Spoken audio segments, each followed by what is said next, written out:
नमस्कार, जनमत देख रहे हैं आप। आपके साथ मैं हूं लावनी विनीत। जनमत यानी वो मंच जहां पर हम और आप मिलकर करते हैं उन खबरों की बात जो सीधे आपसे सरोकार रखती है, जो सीधे देश से सरोकार रखती है। और जब हम देश से सरोकार रखने वाली खबरों की बात करते हैं तो उसमें छिपी होती है राष्ट्र सर्वोपरि की भावना।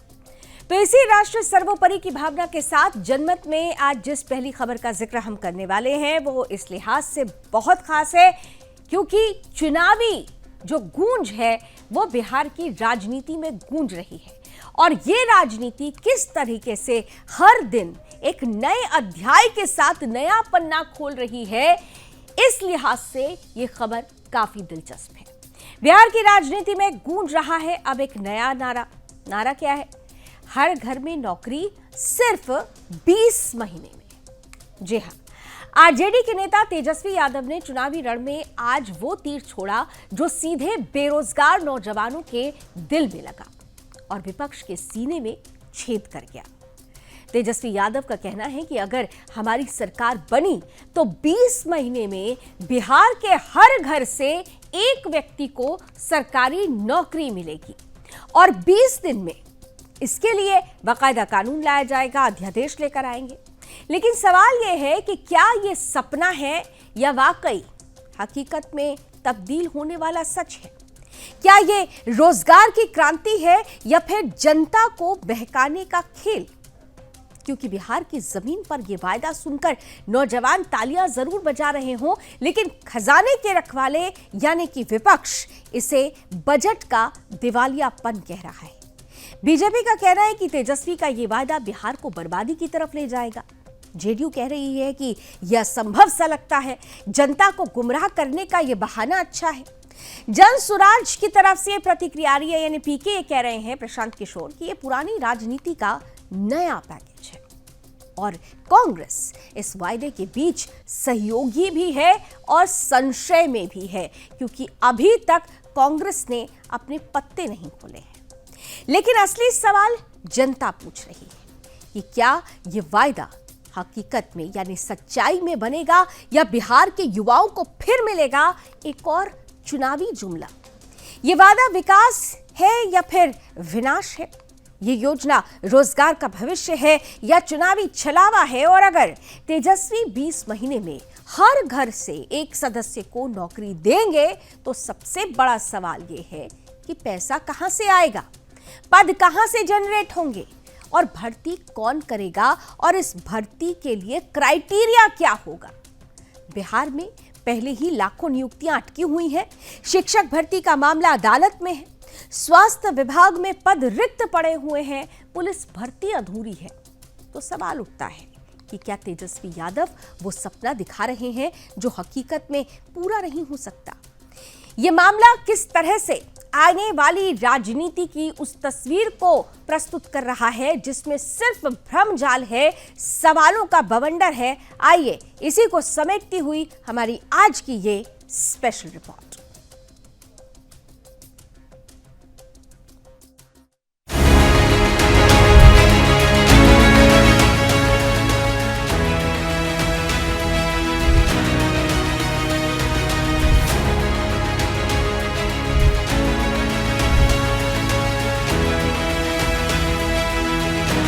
बिहार में चुनावी महाभारत की डेट फिक्स होने के बाद से तमाम धड़ों में राजनीतिक सुबुगाहट लगातार तेज होती जा रही है।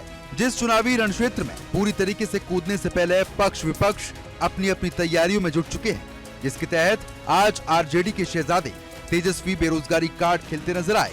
20 साल में एनडीए ने हर घर में असुरक्षा और बेरोजगारी का खौफ दिया।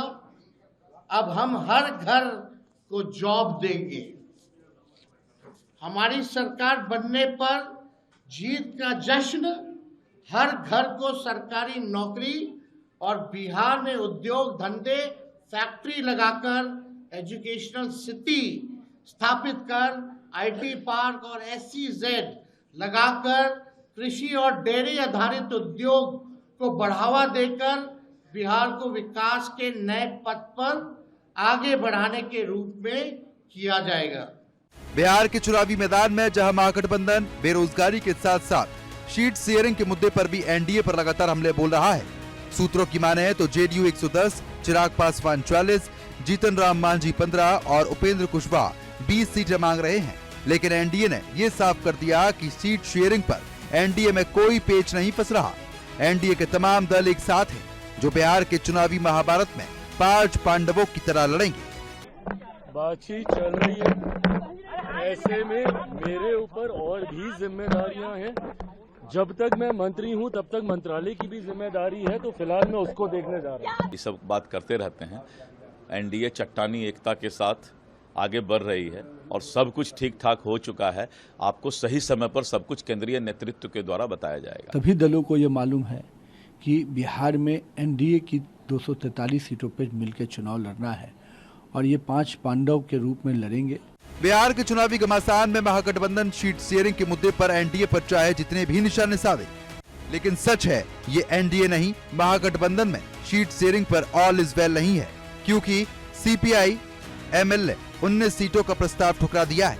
रिपोर्ट्स की माने तो मुकेश साहनी के बाद कांग्रेस डिप्टी सीएम की मांग पर अड़ी हुई है और यही कारण है कि अभी तक महागठबंधन ने अपने उम्मीदवारों की सूची जारी नहीं की। ऐसा गठबंधन है जिन सबको पता है कि ये अलायंस बहुत लंबे समय तक नहीं चलेगा, तो जिसको जितना दबाव बना करके सीटें निकाल लेनी है। मुकेश सहनी जी कब एनडीए में रहेंगे, कब महागठबंधन में रहेंगे। बिहार में जारी इस राजनीतिक दांवपेच के बीच आज पीके की जनसुराज ने ताल ठोकते हुए 51 उम्मीदवारों की सूची जारी कर दी। हालांकि बिहार में अभी भी पीके के चुनाव लड़ने पर सस्पेंस है।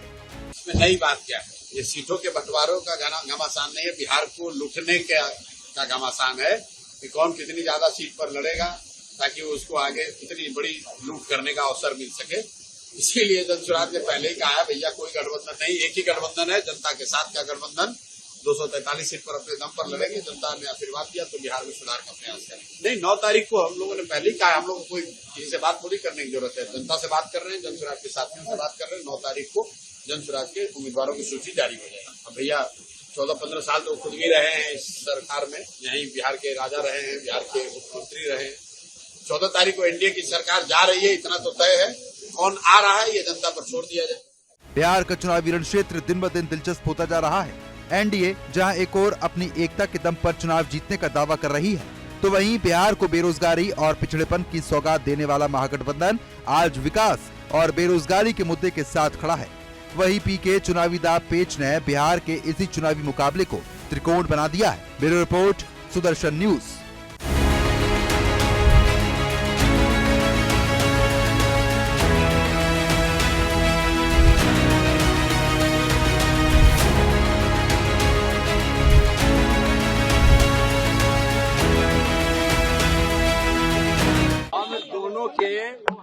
चेहरे की मुस्कुराहट ही सारी बयां है, कहानी है, सब कुछ सकारात्मक है। समय से सब कुछ आपको चीज आगे बताएगी। तेजस्वी ने शिगुफा तो छोड़ दिया, लेकिन सवाल ये है कि ये वही बिहार है जहां की आबादी 3-3.5 करोड़ है और ऐसे में अगर वो ये कहते हैं कि हर घर में सरकारी नौकरी एक सदस्य को दी जाएगी, तो सवाल ये है कि ये 3 करोड़ नौकरियां ये लाएंगे कैसे? ये नौकरियां जो क्या जिसके लिए बार बार तेजस्वी दम भर रहे हैं, इसका सृजन कैसे होगा? क्या सभी को सरकारी नौकरी दे देंगे? ये भी बड़ी दिलचस्प बात है। लेकिन इन सब के बीच में एक दिलचस्प तस्वीर इस वक्त आपकी टीवी स्क्रीन पर चल रही है। बिहार की चुनावी सरगर्मी में आज का दिन इस लिहाज से बहुत खास रहा कि जनसुराज पार्टी ने अपने 51 उम्मीदवारों की पहली सूची जारी कर दी है। लेकिन जैसे ही उम्मीदवारों के नामों की घोषणा हुई, समर्थकों के बीच हंगामा शुरू हो गया। नारेबाजी और विरोध के स्वर इतनी तेजी से उठे कि माहौल कुछ देर के लिए पूरी तरह से गर्मा गया। दरअसल जनसुराज के कार्यकर्ताओं ने कई सीटों पर उम्मीदवारों के चयन को लेकर खुलकर आपत्ति जताई थी। समर्थकों का कहना है कि पार्टी की लिस्ट पूरी तरह से निष्पक्ष नहीं है और ये लिस्ट आरसीपी सिंह के इशारों पर तैयार की गई है। इसी आरोप के बीच एक महिला उम्मीदवार की आंखों से आंसू तक छलक पड़े, जो भावुक होकर फूट फूट कर रोने लगी। वास्तव में जनसुराज अभियान का उद्देश्य जनता की भागीदारी को आगे बढ़ाने का था, लेकिन इस विवाद ने सवाल खड़े कर दिए हैं कि क्या वाकई इस आंदोलन में लोकतंत्र की भावना कायम रह पाई है या नहीं। जब उम्मीदवारों की घोषणा पर ही समर्थक सड़कों पर उतर आए तो ये किसी भी संगठन के अंदरूनी मतभेदों की गहरी तस्वीर पेश करता है। वहीं दूसरी ओर पार्टी नेतृत्व फिलहाल इस पूरे विवाद पर चुप्पी साधे हुए है। अब सवाल यह है कि क्या जनसुराज इस अंदरूनी कलह से उबर पाएगा? क्या पहले ही चरण में पार्टी का आंतरिक असंतोष उसके अभियान को कमजोर कर देगा?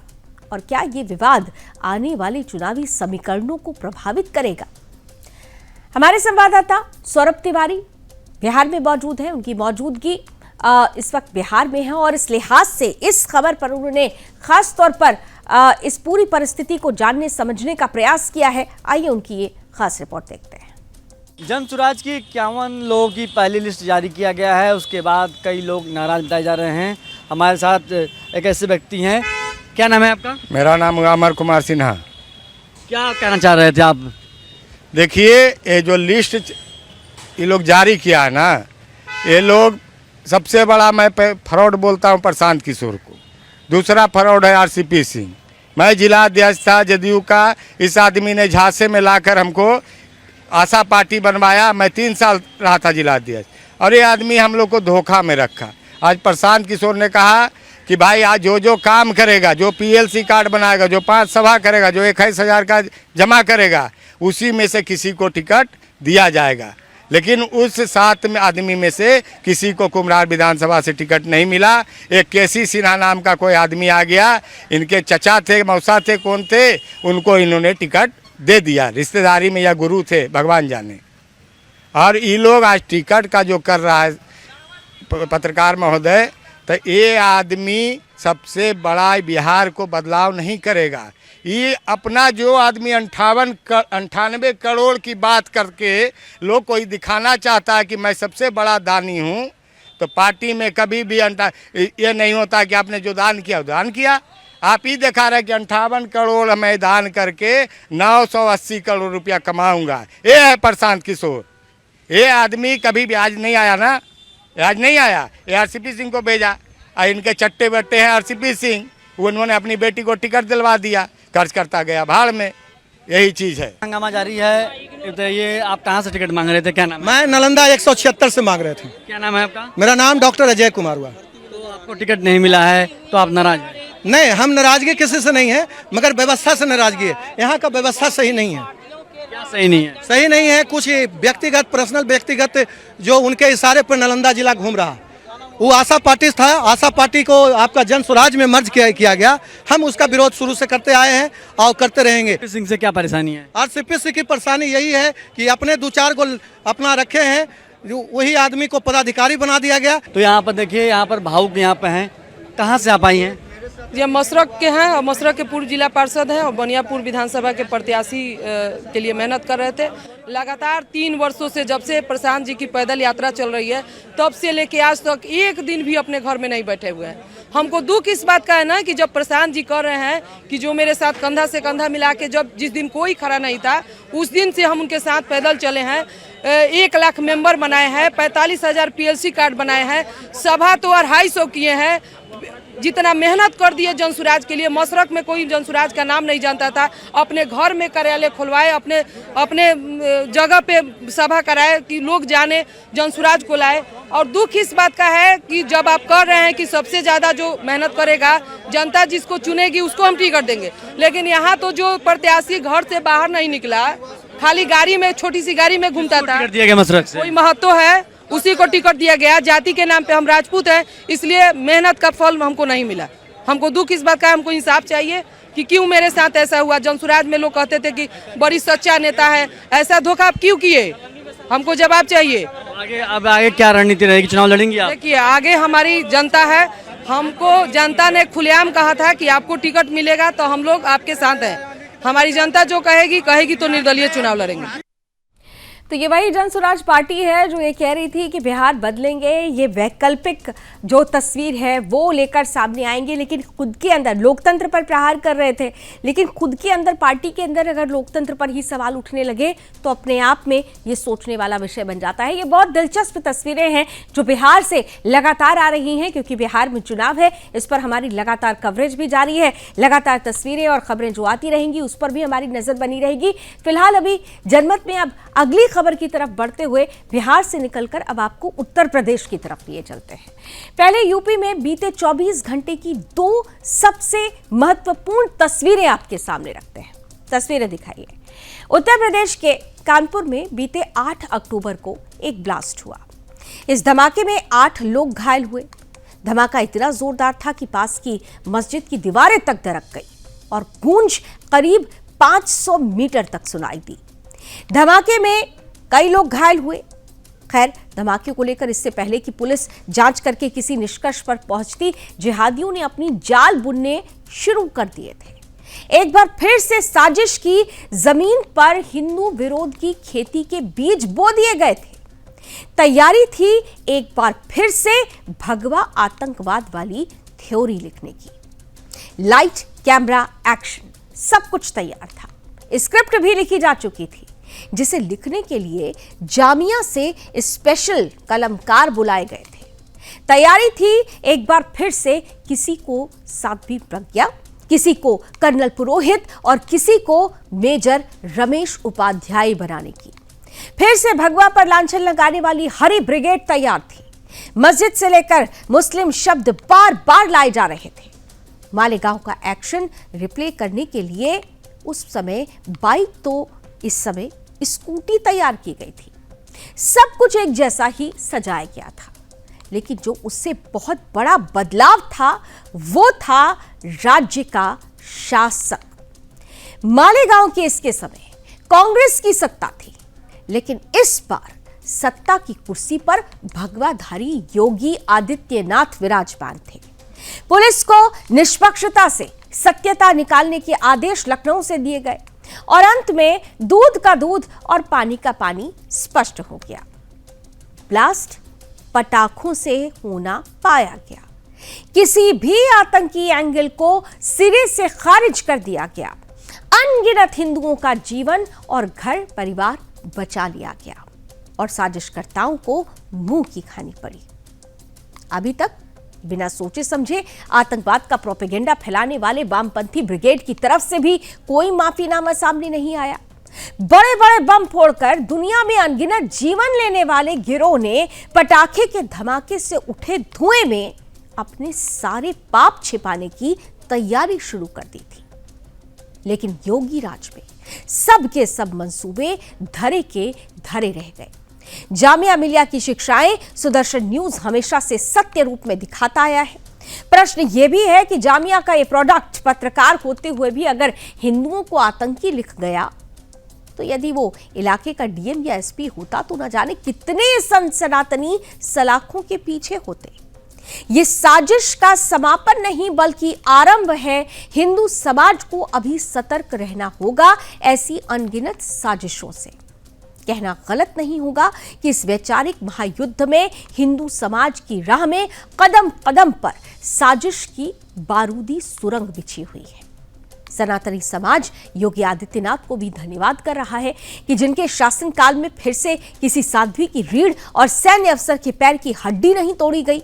योगी आदित्यनाथ ने आज जालौन में अपने संबोधन में भी हिंदू समाज को बहुत बड़ा संदेश दिया। सपा सरकार के कुप्रबंधन को याद दिलाते हुए उन्होंने फिर से एक रहेंगे तो सेफ रहेंगे का आह्वान किया और इसी दौरान उन्होंने बहन बेटियों के प्रति विपक्षी रवैये की भी आलोचना की। अब ऐसे में हमारा प्रश्न स्पष्ट है कि ये पटाखे का धमाका था या फिर भगवा को फिर बदनाम करने की साजिश थी। हर बार हिंदू ही निशाने पर क्यों होते हैं? यूपी में भगवा आतंकवाद की थ्योरी आखिर कौन लिख रहा था और साथ ही क्या हर धमाके के बाद एजेंडा तय होता है? किस तरह से सीएम योगी आदित्यनाथ ने आज विपक्षियों के आईने पर लगी हुई धूल को साफ करते हुए सच उजागर किया, दो टूक शब्दों में आइए सुनिए उन्हीं का बयान। इसमें किसी समाजवादी पार्टी के द्वारा पूरे प्रदेश में अराजकता का माहौल पैदा करने का प्रयास हुआ था। बहनों और भाइयों, उसकी गुंडागिर्दी की हरकतों से आप सावधान होइए। आज इनके पास कोई मुद्दा नहीं बचा है, अब केवल एक मुद्दा इनके पास बचा है, और जिसको ये पहले भी करते थे, वो करते थे जातीय संघर्षों की स्थिति पैदा करना, आपस में लड़ाने की कुत्सित चेष्टा करना। इनकी इस मंशा को सफल मत होने दीजिए। मैं बार बार कहता हूं कि बटेंगे तो एक रहेंगे तो फिर हमें जातिवादी मानसिकता के लोगों के चक्कर में नहीं पड़ना है। अन्यायी अत्याचारी के खिलाफ डट करके लड़ने के लिए तैयार होना है।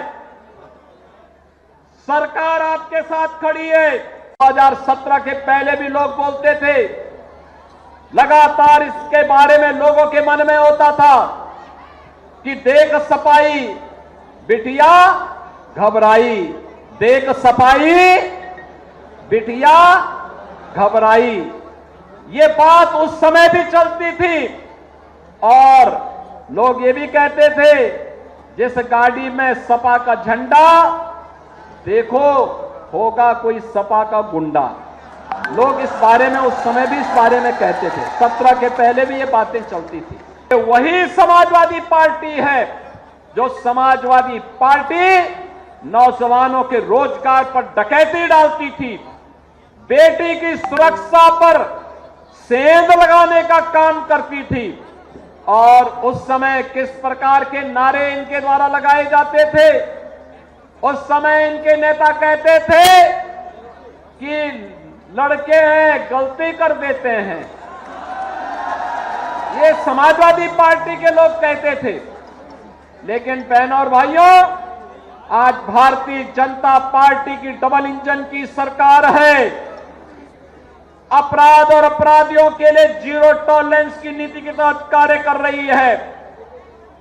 अगर बेटी की सुरक्षा में सेंध लगाया तो मान करके चलिए कि अगले चौराहे पर यमराज उसका इंतजार कर रहा होगा। ये घटना में जो बातें बताई गई हैं कि मस्जिद के पास घटना हुई है और बहुत सारे लोग मिले हैं, तो इसको हम पूरी तरह से इसका खंडन करते हैं। इसमें किसी खालिस्तान जिंदाबाद फोर्स द्वारा जो क्लेम किया जा रहा है वो पूरी तरह से झूठा है। ये लोकल घटना है, इलीगल पटाखों को रखने का स्टोर करने की घटना है। इस संबंध में क्योंकि इसका लाइसेंस नहीं था, इनके खिलाफ कार्रवाई की जा रही है, एक्सप्लोसिव एक्ट के तहत कार्रवाई की जा रही है। अब तक इस घटना में 12 लोगों को हम लोगों ने डिटेन कर दिया है।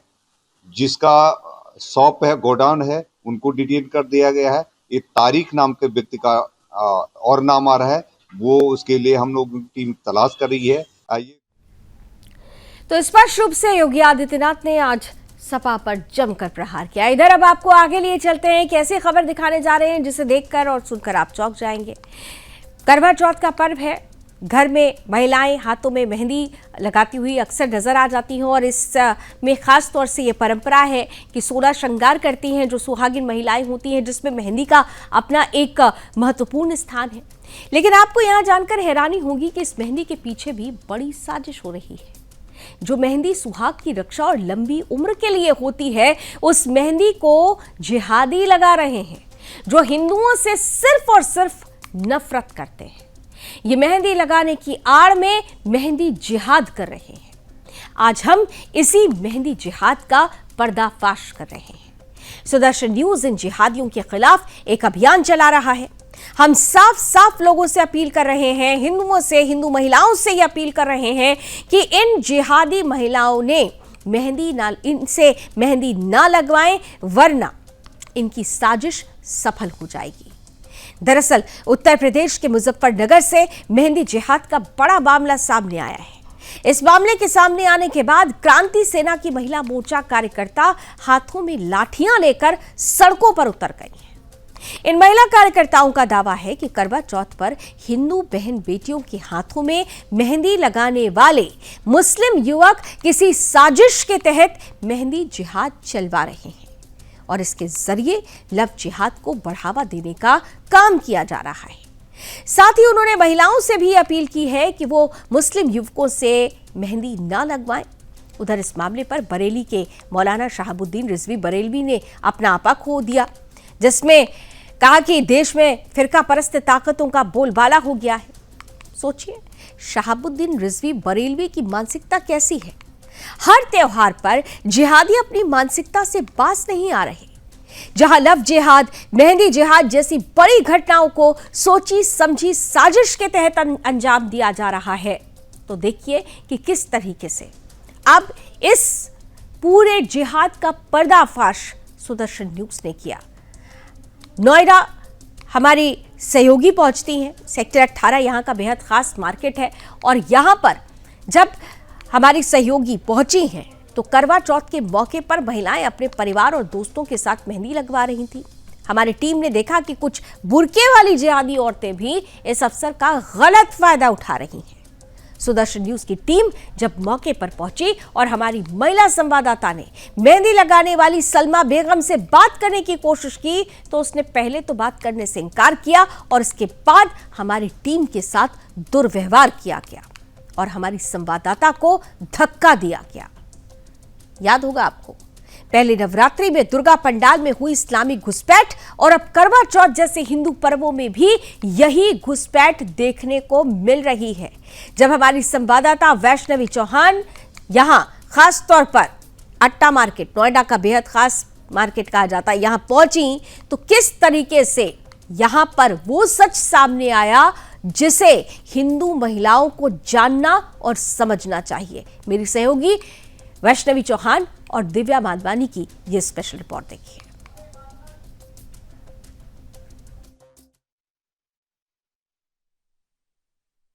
इस समय मेरी मौजूदगी है सेक्टर 18 अट्टा मार्केट में। करवा चौथ का समय चल रहा है, यानी कि महिलाओं के सजने और संवरने का समय। और सजने की जब बात होती है तो मेहंदी भी उसी बीच में आती है। जैसा आप देख सकते हैं मेरे पीछे कई महिलाएं हैं जो मेहंदी लगा रही हैं।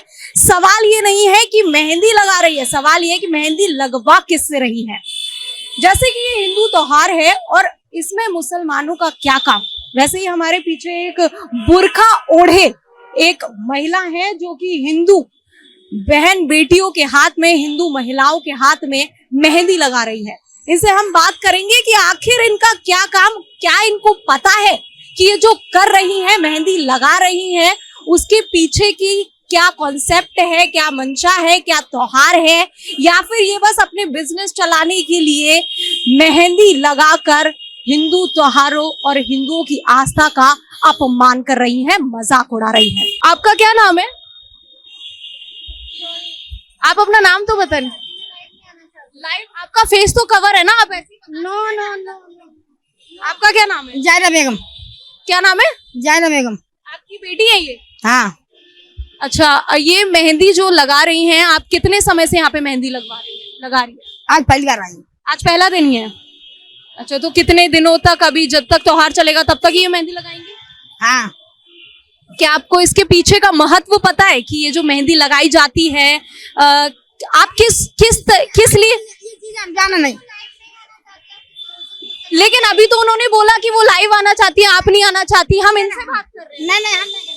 क्यों? लेकिन आपको क्यों नहीं? आप बताइए तो सही। हम जाना नहीं। और जब मैंने इनसे पूछा कि क्या आपको इस पूजा पद्धति के बारे में या फिर इस त्योहार के बारे में पता है, तो कह रहे कि नहीं, हम लाइव नहीं आना चाहते, हम नहीं बताना चाहते हैं। तो आपने वो सच देखा जिसे छिपाया जा रहा है, इसलिए सभी हिंदू महिलाओं को सावधान रहने की जरूरत है।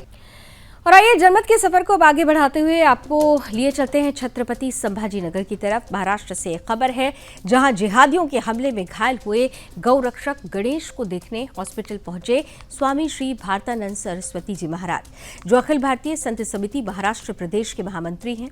स्वामी भारतानंद सरस्वती जी महाराज ने अस्पताल पहुंचकर घायल गौरक्षक गणेश का हालचाल जाना, उनके स्वास्थ्य की जानकारी ली और इस हमले की कड़ी निंदा करते हुए प्रशासन से, सरकार से तत्काल सख्त कार्रवाई की मांग की। वास्तव में गौ रक्षक गणेश पर हुआ ये हमला सिर्फ एक व्यक्ति पर नहीं बल्कि गौ संरक्षण की भावना पर प्रहार है। इसी के बाद स्वामी भारतानंद सरस्वती जी महाराज सीधे जिलाधिकारी कार्यालय पहुंचे, जहां उन्होंने जिलाधिकारी को ज्ञापन सौंपते हुए कहा कि इस हमले में शामिल जिहादी कसाईयों को फांसी दी जानी चाहिए। स्वामी भारतानंद सरस्वती जी महाराज ने प्रशासन को साफ चेतावनी दी कि अगर जल्द से जल्द दोषियों के खिलाफ कठोर कार्रवाई नहीं की गई तो अखिल भारतीय संत समिति महाराष्ट्र प्रदेश स्तर पर बड़ा आंदोलन करेगी। उन्होंने कहा कि गौ रक्षा के नाम पर काम करने वालों पर हमला बर्दाश्त नहीं किया जाएगा और गौ भक्तों के साथ अन्याय हुआ तो सड़क से लेकर सदन तक आंदोलन किया जाएगा। वास्तव में ये घटना न केवल प्रशासन की परीक्षा है बल्कि समाज में फैले जिहादी मानसिकता पर भी सवाल खड़े करती है। क्या कानून अब भी चुप रहेगा या गौ भक्तों के सम्मान और सुरक्षा के लिए निर्णायक कदम उठाए जाएंगे? ये अपने आप में बड़ा सवाल है। मैं संभाजीनगर, छत्रपति संभाजीनगर में आया हूँ। जैसे आपने कहा गणेश शेलके जी और इनके ऊपर जानलेवा हमला कुछ लोगों ने जो जिहादी मानसिकता के लिए हुआ, और यहाँ पर महाराष्ट्र सरकार ने गोहत्या बंदी कानून है, फिर वो कानून क्या काम का है? वो कानून का अमल ही होता नहीं है। और खुले आम जो गोरक्षक बेचारे हमारे मानवतावादी गो माता को बचाने का काम करते, उनके ऊपर हमले होते, और जो कसाई लोग हैं जो गाय की हत्या करते उनके ऊपर कोई मामला दर्ज नहीं होता है। अभी हमने डॉक्टर साहब को मिला और जो गणेश जी है, गणेश जिनके ऊपर जानलेवा हमला हुआ गणेश शेलके जी, उनको भी हमने मिले और हम अभी कलेक्टर साहब को भी मिलकर आए। हमें उनको ज्ञापन देकर उनको भी अनुरोध किया है कि जो ये दोषी लोग हैं, जो आरोपी लोग हैं, इनके ऊपर सख्त कार्रवाई होनी चाहिए और कड़ी सजा होनी चाहिए। मैं तो अखिल भारतीय संत समिति महाराष्ट्र प्रदेश का महामंत्री हूँ। इस महामंत्री के नाते मैंने कलेक्टर साहब को भी कहा और आपके द्वारा भी कहता हूं कि ऐसे दोषियों पर, जो गोरक्षकों पर हमले और जानलेवा हमला, ये दोषियों पर इनको कड़ी सजा हो और इनको फांसी होनी चाहिए, फांसी की सजा। क्योंकि ये गोरक्षक एक अच्छा काम करते हैं, फिर भी इनके ऊपर ऐसे अगर जानलेवा हमले होते होंगे तो ये दुर्भाग्य है और ये कानून की धज्जियां उड़ा रहे, और इसलिए इनको सुरक्षा मिलनी चाहिए, गोरक्षकों को सुरक्षा मिलनी चाहिए और दोषियों पर कार्रवाई होनी चाहिए। ऐसे तो गौरक्षकों की सुरक्षा ये हमारी सबकी जिम्मेदारी है। इन सब के बीच मध्य प्रदेश से अब खबर ले रहे हैं, जहां छिंदवाड़ा में कफ सिरप से हुई मौतों के मामले ने पूरे प्रदेश को झकझोर कर रख दिया है। इसी गंभीर मामले पर सरकार ने तुरंत एक्शन लेते हुए एसआईटी का गठन किया है। साथ ही कोल्ड्रिफ्ट कफ सिरप बनाने वाली कंपनी के मालिक को तमिलनाडु से गिरफ्तार कर लिया गया है। दरअसल ये मामला तब सामने आया जब छिंदवाड़ा जिले में कफ सिरप पीने से कई बच्चों की मौत की खबर आई, जिसके बाद पूरे राज्य में हड़कंप मच गया। मुख्यमंत्री मोहन यादव ने इस पूरे प्रकरण को बेहद गंभीरता से लिया और कहा कि प्रदेश की पुलिस ने तत्परता दिखाते हुए तमिलनाडु से दवा निर्माता कंपनी के मालिक को गिरफ्तार कर लिया है। सीएम मोहन यादव ने कहा कि यह हमारी सरकार की संवेदनशीलता और जवाबदेही का स्पष्ट प्रमाण है। उन्होंने दो टूक शब्दों में कहा कि दोषी कोई भी हो, किसी भी स्थिति में बख्शा नहीं जाएगा, उसके खिलाफ कठोरतम कार्रवाई की जाएगी। वास्तव में सरकार का ये रुख ये दर्शाता है कि बच्चों की जान से खिलवाड़ करने वालों को किसी भी हाल में छोड़ा नहीं जाएगा। मुख्यमंत्री ने स्पष्ट किया है कि संकट की इस घड़ी में प्रदेश सरकार पीड़ित परिवारों के साथ पूरी मजबूती से खड़ी है। अब जांच एसआईटी के हाथों में है और उम्मीद की जा रही है कि इस पूरे मामले में सच्चाई जल्द सामने आएगी, जिससे भविष्य में इस तरह की लापरवाही दोबारा ना हो सके।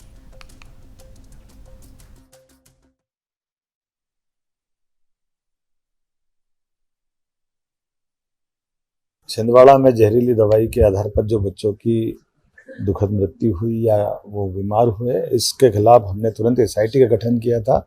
और आज मुझे जानकारी दी गई कि हमारी पुलिस ने न केवल तमिलनाडु के अंदर उस दवा निर्माता को पकड़ा है, दबोचा है, ये बात वो बताती है, जिसके कारण से हमारी सरकार इन कामों के कारण जानी जाती है जो दक्षता के आधार पे होते हैं। दोषी कोई भी हो, हमारी सरकार उसको छोड़ेगी नहीं, जहां से मिलेगा वहां से पकड़ के लाएंगे, उसके खिलाफ कठोर कार्रवाई करेंगे। ये हमारी सरकार का हमारी अपनी साख भी है और यशस्वी प्रधानमंत्री के आशीर्वाद से ऐसे किसी गलत काम को हम बर्दाश्त करने वाले नहीं है। और खासकर बच्चों के लिए तो हमारे लिए मन में संवेदना भी है। कोई भी अव्यवस्था या कोई व्यवस्था में कहीं कमी पाई जाएगी, हमारी सरकार उसी प्रकार से कठोर कार्रवाई करेगी। मैं SIT के गठन के समय भी मैंने बोला था और आज मैं पुनः इस बात को दोहरा रहा हूँ कि दोषी कोई भी। और आइए कुछ अंतर्राष्ट्रीय खबरों की भी बात कर लेते हैं। जनमत में तो गाजा की धरती पर आखिरकार शांति की दस्तक सुनाई दी है। जहां कभी बमों की गड़गड़ाहट गूंजती थी, अब वहां उम्मीद की हल्की किरण चमक रही है। इजराइल और हमास जो महीनों से खून और बारूद की भाषा में एक दूसरे से बात कर रहे थे, अब शांति के साथ दिखाई दे रहे हैं। और ये सब संभव हुआ है अमेरिकी राष्ट्रपति डोनाल्ड ट्रंप की मध्यस्थता से। वास्तव में ये वही ट्रंप हैं जिन्होंने एक बार फिर अपने कूटनीतिक दांव से पूरी दुनिया का ध्यान अपनी ओर खींचा है। ट्रंप ने घोषणा की है कि इजराइल और हमास दोनों ही अमेरिका की मध्यस्थता के बाद शांति योजना के पहले चरण पर सहमत हो गए हैं। ये समझौता गाजा की उस भूमि पर युद्ध विराम का संकेत है जहां अब तक सिर्फ मौत का सन्नाटा था। दरअसल इस समझौते के तहत न केवल युद्ध को रोकने का निर्णय लिया गया है, बल्कि दोनों पक्षों के कैदियों की रिहाई भी तय हो चुकी है। गुरुवार यानी 9 अक्टूबर को मिस्र में इस ऐतिहासिक समझौते पर हस्ताक्षर किए गए। ये वही मिस्र है जिसने पहले भी अरब संघर्षों में मध्यस्थता की अहम भूमिका निभाई है। ट्रंप ने इस समझौते की घोषणा सोशल मीडिया प्लेटफॉर्म पर ट्रूथ पर की। लिखा कि मुझे यह बताते हुए गर्व हो रहा है कि इजराइल और हमास दोनों ने हमारी शांति योजना के पहले चरण को मंजूरी दे दी है। इसका मतलब है कि सभी बंधक बहुत जल्द रिहा किए जाएंगे और इजरायली सेना तय सीमा तक पीछे हट जाएगी। ट्रंप के अनुसार यह सिर्फ युद्ध विराम नहीं, बल्कि स्थायी शांति की दिशा में पहला कदम है। अमेरिकी राष्ट्रपति ने अपनी पोस्ट में आगे लिखा कि सभी पक्षों के साथ सम्मानपूर्वक व्यवहार किया जाएगा। यह दिन न केवल अरब और मुस्लिम देशों के लिए, बल्कि इजराइल और अमेरिका के लिए भी ऐतिहासिक है। उन्होंने इस मौके पर विशेष रूप से कतर, मिस्र और तुर्की का धन्यवाद किया। इन तीनों देशों ने पर्दे के पीछे रहकर वो काम किया जो महीनों तक असंभव माना जा रहा था। कतर के प्रधानमंत्री शेख मोहम्मद बिन अब्दुल रहमान अल थानी इस पूरी वार्ता का अहम हिस्सा रहे। उन्होंने दोनों पक्षों को एक मंच पर लाने के लिए कड़ी मेहनत की। मिस्र के राजनयिकों ने भी इसी प्रक्रिया को जमीन पर उतारने का काम किया और अब उसी का नतीजा है कि गाजा में शांति की हवा बहनी शुरू हो चुकी है। इजराइल के प्रधानमंत्री बेंजामिन नेतन्याहू ने भी समझौते पर अपनी प्रतिक्रिया दी है। उन्होंने सोशल मीडिया प्लेटफॉर्म एक्स पर लिखा कि ये एक कूटनीतिक सफलता है, ये हमारे लिए नैतिक जीत का दिन है। हम सभी बंधकों को सुरक्षित वापसी सुनिश्चित करेंगे और अब हम तब तक चैन से नहीं बैठेंगे जब तक हर नागरिक अपने घर नहीं लौटाता। नेतन्याहू के इस बयान से साफ झलकता है कि इजराइल अब संघर्ष से ज्यादा स्थायी शांति पर ध्यान देना चाहता है। वास्तव में ये समझौता उस दौर में आया है जब गाजा में महीनों से युद्ध जारी है। हमास के आतंकियों के कारण हजारों जिंदगियां खत्म हो चुकी हैं। आम नागरिकों की आड़ में छिपे इन कायर आतंकियों के कारण वहां का नागरिक जीवन नर्क बन चुका है। अस्पताल खंडहर बन चुके हैं, बच्चे डर में जी रहे हैं और पूरी दुनिया इस सवाल में उलझी है कि आखिर ये युद्ध कब रुकेगा। अब जब इजराइल और हमास ने शांति की दिशा में कदम बढ़ाया है तो पूरी दुनिया ने राहत की सांस ली है। ट्रंप का ये प्रयास न केवल कूटनीतिक दृष्टि से महत्वपूर्ण है, बल्कि ये मध्य पूर्व की स्थिरता के लिए भी एक नई शुरुआत है। हालांकि विशेषज्ञों का ये मानना है कि असली परीक्षा अब शुरू होगी, क्योंकि शांति का रास्ता जितना सुनहरा दिखता है उतना ही मुश्किल होता है उसे कायम रखना। फिलहाल इतना तय है कि ट्रंप के इस पीस प्लान ने गाजा को एक नई उम्मीद दी है और अगर ये योजना आगे बढ़ती है तो ये आने वाले समय में पूरी दुनिया के लिए एक बड़ी कूटनीतिक मिसाल बन सकती है। और चलिए इसी खबर के साथ जनमत में आज बस इतना ही, लेकिन देश और दुनिया की तमाम खबरों के लिए आप जुड़े रहिए सुदर्शन न्यूज के साथ। जय हिंद।